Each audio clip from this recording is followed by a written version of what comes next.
আসসালামু আলাইকুম। নতুন একটি রেসিপি দেখার জন্য সবাইকে স্বাগত জানাচ্ছি।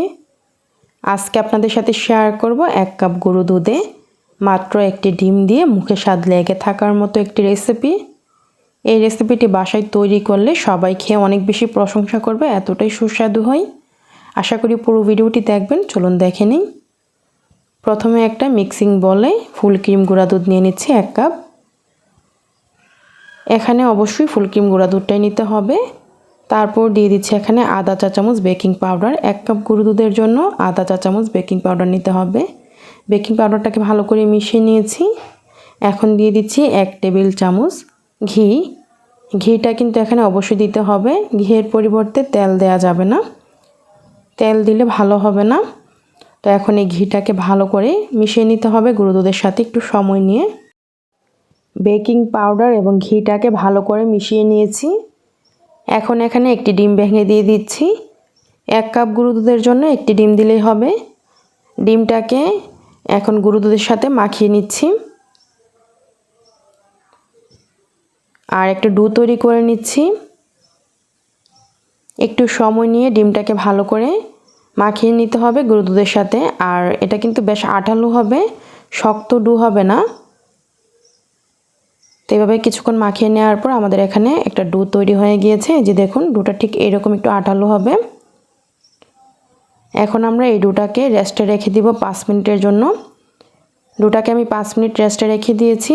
আর 5 মিনিট পর এখান থেকে অল্প অল্প ডো নিয়ে তারপর আমি মিষ্টিগুলো তৈরি করব। আমি হাতে কিন্তু সামান্য পরিমাণ ঘি মাখিয়ে নিয়েছি, তাতে করে ডোটা হাতে আর লেগে যাবে না। ঘি মাখিয়ে নিয়ে তারপর মিষ্টিগুলো তৈরি করে নিচ্ছি। আমি ঠিক এই সাইজের মিষ্টিগুলো তৈরি করছি, তবে আপনারা আপনাদের পছন্দ মতো ছোট বড় করে তৈরি করে নিতে পারেন। আমি মাঝারি সাইজের করে তৈরি করে নিচ্ছি। আর এগুলো কিন্তু ফুলে ডাবল হয়ে যাবে। আর মিষ্টিগুলোতে যেন কোনো ফাটল না থাকে, এদিকটা খেয়াল রাখতে হবে। আপনারা আপনাদের পছন্দ মতো যে কোনো শেপ দিয়ে এই মিষ্টিগুলো তৈরি করতে পারেন বা চমচমের মতো করেও তৈরি করতে পারেন। এইভাবে আমি সবগুলো মিষ্টি তৈরি করে নিয়েছি। আমি কিন্তু ছোট করে তৈরি করিনি, মাঝারি সাইজের তৈরি করেছি, তাই 12টি হয়েছে। আর ছোট সাইজের করে তৈরি করলে এখানে 24টি হতো। তারপর চুলায় একটা হাঁড়ি বসিয়ে দিয়েছি। হাঁড়িটা গরম হয়ে যাওয়ার পর আমি এখানে 900 মিলিগ্রাম দিয়ে দিলাম লিকুইড দুধ। তারপর চুলাটা অন করে দিয়েছি আর 3টি এলাচ দিয়ে দিচ্ছি। এলাচটার মুখটা ফাটিয়ে তারপর দিয়ে দিয়েছি 1 কাপ দিয়ে দিচ্ছি চিনি। চুলাটা অন করে দিয়েছি আর অপেক্ষা করছি দুধটা ফুটে আসা পর্যন্ত।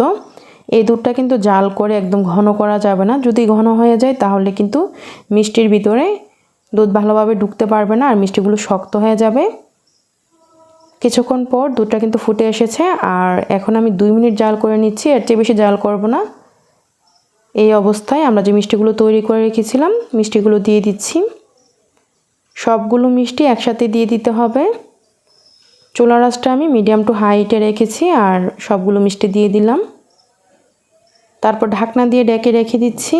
আর ঢাকনাটা কিন্তু একটু পরপর উঠিয়ে দিতে হবে, না হয় কিন্তু দুধ উপরে উঠে তারপর পড়ে যাবে। যখন দেখবেন দুধটা এইভাবে উপরে উঠে আসছে আর ফেনা ফেনা হয়ে যাচ্ছে, তখন ঢাকনাটা একটু এভাবে তুলে দিলেই হবে।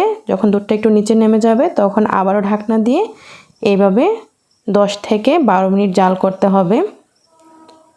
অতিরিক্ত রান্না করলে কিন্তু মিষ্টিগুলো ভেঙে যেতে পারে কিংবা বেশি শক্ত হয়ে যেতে পারে। তো এইভাবে আমি 10 মিনিট রান্না করে নিচ্ছি।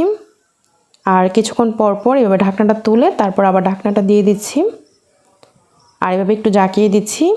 10 মিনিট পর আমি চুলাটা বন্ধ করে দিয়ে প্যানটাকে নামিয়ে নিয়েছি আর এভাবে রেখে দিয়েছিলাম 1 ঘন্টা।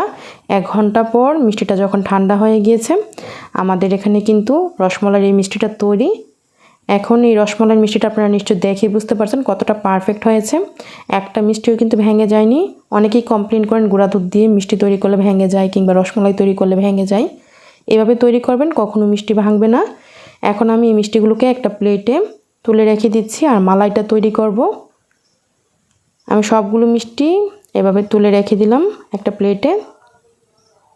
তো মিষ্টিগুলো ঠান্ডা হয়ে যাবে আর এখন আমরা মালাইটা তৈরি করব। আমরা মিষ্টিগুলো তুলে রাখার পর যেই বাকি দুধটা রয়েছিল এই দুধে 1/2 কাপ দিয়ে দিলাম ফুল ক্রিম গুঁড়া দুধ। তারপর ভালো করে মিশিয়ে নিচ্ছি। ভালো করে মিশিয়ে নেওয়ার পর এখন চুলাটা অন করে দিয়েছি।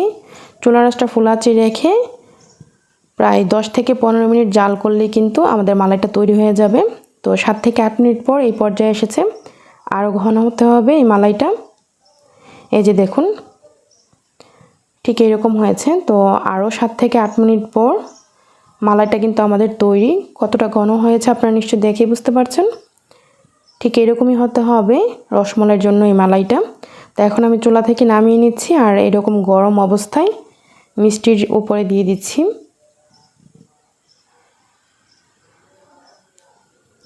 আমাদের এখানে রসমালাই কিন্তু তৈরি। এখন এই মালাইটা দেওয়ার পর ঠান্ডা হয়ে যাওয়া পর্যন্ত অপেক্ষা করছি। ঠান্ডা হয়ে গেলেই আমাদের এখানে রসমালাই খাওয়ার জন্য রেডি। ঠান্ডা হয়ে যাওয়ার পর আমি অন্য একটা প্লেটে একটা মিষ্টি নিয়ে নিচ্ছি, মানে রসমালাই নিয়ে নিচ্ছি। তারপর অপর দিয়ে কিছুটা মালাই নিয়ে নিলাম আর আপনাদেরকে একটু কেটে দেখাচ্ছি ভিতরটা কেমন হয়েছে। এই যে দেখুন, এটা যদি আপনারা এভাবে তৈরি করেন এই রসমালাইটা কখনো কেউ বুঝতে পারবে না এটা যে ছানা দিয়ে তৈরি করা না। যে কেউ খেয়ে বুঝতে পারবে যে এটা ছানা দিয়ে তৈরি করা রসমালাই। গুঁড়া দুধ দিয়ে যে এত মজার রসমালাই তৈরি করা যায় হয়তো অনেকের কাছেও অজানা। যাদের কাছে এই রেসিপিটি নতুন তাদের জন্যই বিশেষ করে আজকের এই রেসিপি। একবার হলো এভাবে তৈরি করবেন, আমি গ্যারান্টি দিয়ে বলতে পারি আপনাদের কাছে অবশ্যই ভালো লাগবে।